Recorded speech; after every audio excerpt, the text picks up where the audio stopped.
Assalamualaikum warahmatullahi wabarakatuh. Perkenalkan, kami dari kelompok hak tanggungan ingin menjelaskan materi hak tanggungan. Sebelum beranjak ke materi, izinkan kami memperkenalkan diri. Saya Miftahul Ikhwan, NIM 8114824, dan teman saya Satyani Hidayah, NIM 811411805. Dan saya sendiri Desri, NIM 811418037. Dan kebetulan ada dua teman kami yang gak bisa menghadiri presentasi ini, yaitu Devanda Prastio dan David Baniardi Nurrahman. Halo, selamat pagi teman-teman. Di sini saya akan menjelaskan mengenai hak tanggungan. Nah, bagaimana sih hak tanggungan atau apa sih pengertian dari hak tanggungan tersebut? Nah, di sini bahwa dijelaskan hak tanggungan adalah hak jaminan atas tanah untuk pelunasan piutang tertentu yang memberikan kedudukan diutamakan kepada kreditor tertentu terhadap kreditor-kreditor lain. Nah, dalam pengertiannya juga terdapat ada ciri-cirinya dari hak tanggungan. Salah satu ciri hak tanggungan yang kuat adalah mudah dan pasti dalam pelaksanaan eksekusinya jika debitur cedera janji. Nah, beralih ke asas-asasnya. Dalam hak tanggungan juga ada asas-asas hak tanggungan, yaitu ada 3 asas hak tanggungan, di mana ada asas publisitas, asas spesialitas, asas tidak dapat dibagi-bagi. Yang pertama, asas publisitas. Asas publisitas ini dapat diketahui dari pasal 13 ayat 1 Undang-Undang Hak Tanggungan, yang menyatakan bahwa pemberian hak tanggungan wajib didaftarkan pada kantor pertanahan. Oleh karena itu, dengan didaftarkannya hak tanggungan merupakan syarat mutlak bentuk lahirnya hak tanggungan tersebut dan mengikatnya hak tanggungan terhadap pihak ketiga.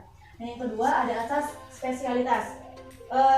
Asas spesialitas ini diketahui dari penjelasan pasal 11 ayat 1 Undang-Undang Hak Tanggungan, yang menyatakan bahwa ketentuan ini menetapkan isi yang sifatnya wajib untuk sahnya akta pemberian hak tanggungan APHT.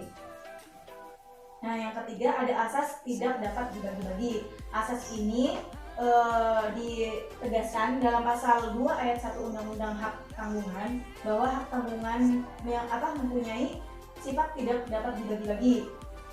Nah, dalam penjelasan pasal 2 ayat 1 Undang-Undang Hak Tanggungan dinyatakan bahwa yang dimaksud dengan sifat tidak dapat dibagi-bagi dari hak tanggungan adalah bahwa hak tanggungan membebani secara utuh objek hak tanggungan dan setiap bagian daripadanya.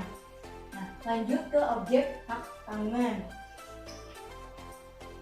Di sini untuk dapat dibebani hak jaminan atas tanah, objek hak tanggungan yang bersangkutan harus memenuhi 4 syarat, yaitu ada dapat dinilai dengan uang, yang kedua termasuk hak yang didaftar dalam daftar umum, yang ketiga mempunyai sifat dapat dipindah tangankan, yang keempat memerlukan penunjukan oleh undang-undang.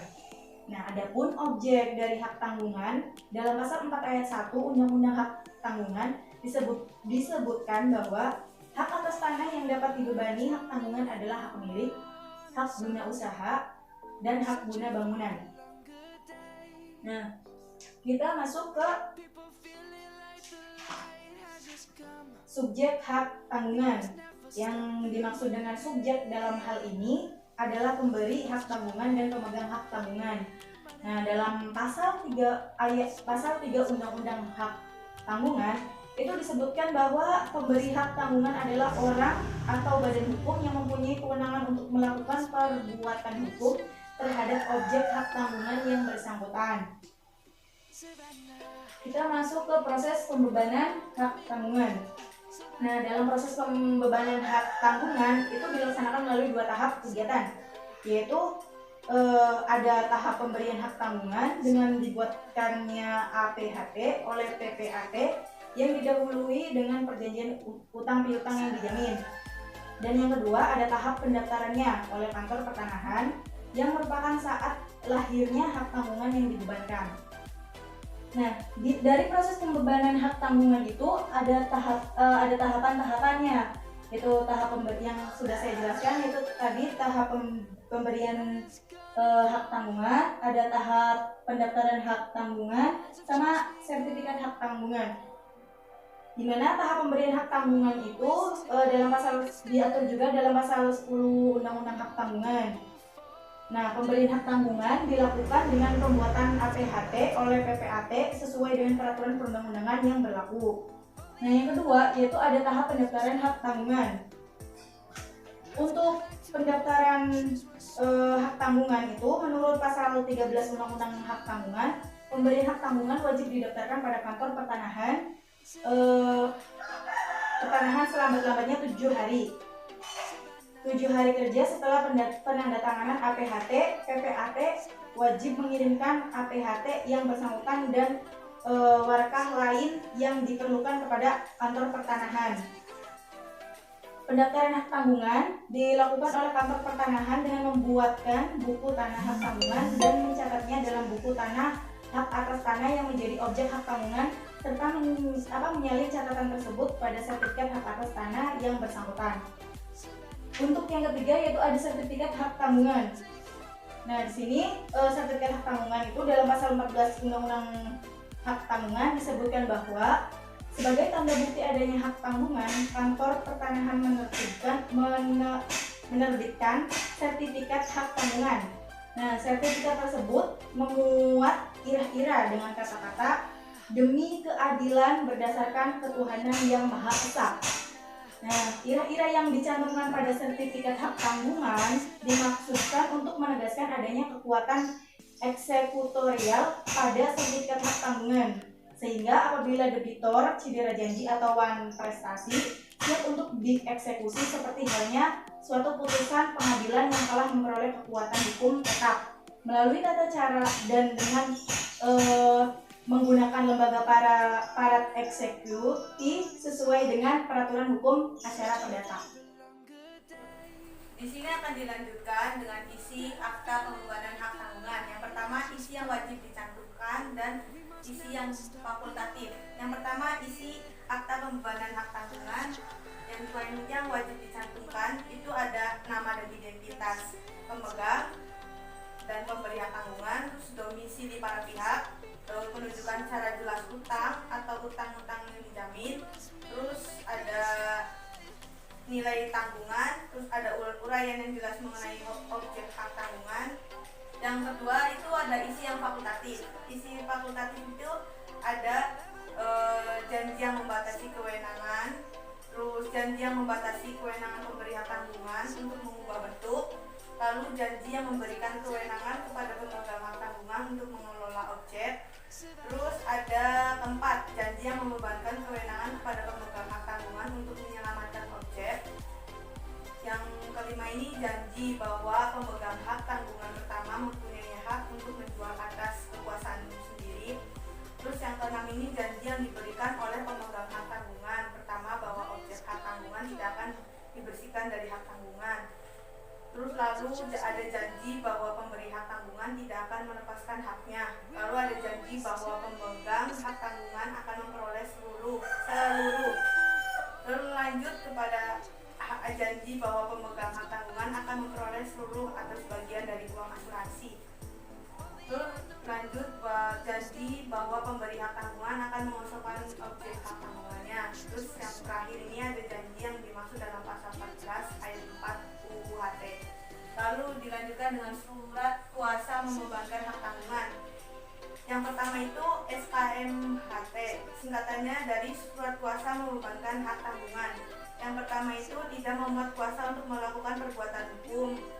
Yang kedua itu tidak memuat kuasa subsitasi. Yang ketiga mencantumkan secara jelas objek hak tanggungan. Lalu yang kedua ini ada kuasa untuk membebankan hak tanggungan, tidak dapat ditarik kembali. Lalu ada SKMHT mengenai hak atas tanah yang sudah terdaftar, wajib diikuti. Yang keempat ini SKMHT mengenai hak atas tanah yang belum terdaftar.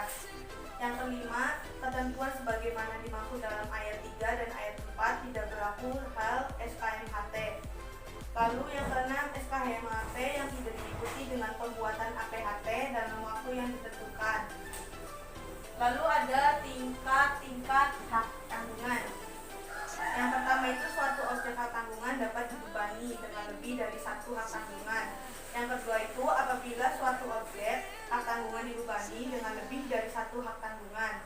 Yang ketiga ini peringkat hak tanggungan yang didaftarkan pada tanggal yang sama ditentukan menurut tanggal pembuatan APHT. Yang kedua itu tentang peralihan hak tanggungan. Beralihnya hak tanggungan sebagaimana dimaksudkan wajib didaftarkan oleh kreditor yang baru. Yang ketiga itu pendaftaran beralihnya hak tanggungan tersebut dilakukan oleh kantor pertanahan dengan mencatat dalam buku tanah. Yang keempat, tanggal pencatatan pada buku tanah merupakan tanggal hari ke-7 setelah diterimanya secara lengkap surat-surat yang diperlukan. Yang kelima ini beralihnya hak tanggungan mulai berlaku bagi pihak ketiga pada hari tanggal pencatatan sebagaimana dimaksud tadi. Berlanjut pada hapusnya hak tanggungan. Adapun hak tanggungan itu diatur dalam pasal 18 Undang-Undang Hak Tanggungan, yang mana ditentukan bahwa ada sekitar 4 hapusnya hak tanggungan, diantaranya yaitu hak tanggungan hapus karena misalkan yang pertama hapusnya utang yang dijamin dengan hak tanggungan.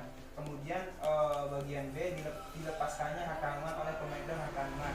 Bagian C pembersihan hak tanggungan berdasarkan penetapan peringkat oleh Ketua Pengadilan Negeri. Kemudian bagian D hapusnya hak atas tanah yang dibebani hak tanggungan. Kemudian berlanjut pada nomor 2 yaitu hapusnya hak tanggungan karena dilepaskan oleh pemegangnya. Kemudian yang ketiga yaitu hapusnya hak tanggungan karena pembersihan hak tanggungan berdasarkan penetapan peringkat. Yang keempat yaitu hapusnya hak tanggungan karena hapusnya hak atas tanah. Setelah kita mengetahui hapusnya hak tanggungan, maka kita beralih pada pencoretan hak tanggungan.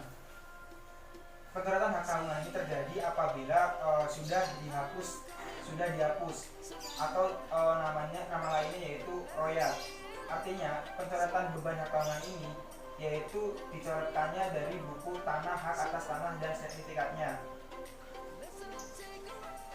Kemudian masuk ke bagian eksekusi hak tanggungan. Dalam eksekusi hak tanggungan ini yaitu dalam hubungan utang piutang, baik itu yang dijamin oleh hak tanggungan maupun tidak, itu jika si debitor mengalami cedera janji atau manifestasi, maka akan dilakukannya eksekusi, yaitu melalui gugatan perdata menurut hukum acara perdata yang berlaku. Kemudian masuk ke bagian sanksi administrasi. Sanksi administrasi yaitu untuk menjamin kepastian hukum serta memberikan perlindungan kepada pihak-pihak yang berkepentingan. Dalam undang-undang ini diatur sanksi administratif yang dikenakan kepada para pelaksana yang bersangkutan terhadap pelanggaran atau kelalaian dalam memenuhi berbagai ketentuan pelaksanaan tugasnya masing-masing. Yang terakhir yaitu tentang ketentuan peralihan. Ketentuan peralihan ini diatur dalam pasal 24 Undang-Undang Hak Tanggungan.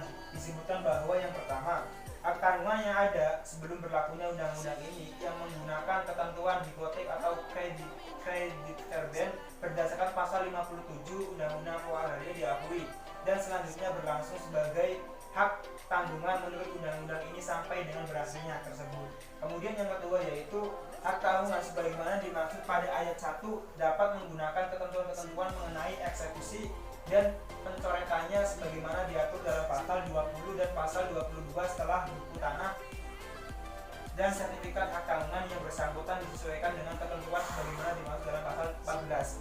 Kemudian yang terakhir yaitu nomor 3, surat kuasa memasang hipotek yang ada pada saat diundangkannya undang-undang ini dapat digunakan sebagai SKMHT dalam waktu 6 bulan terhitung sejak saat berlakunya undang-undang ini. Terima kasih atas waktunya. Sekian dari kelompok kami. Wabillahi taufiq wal hidayah. Assalamualaikum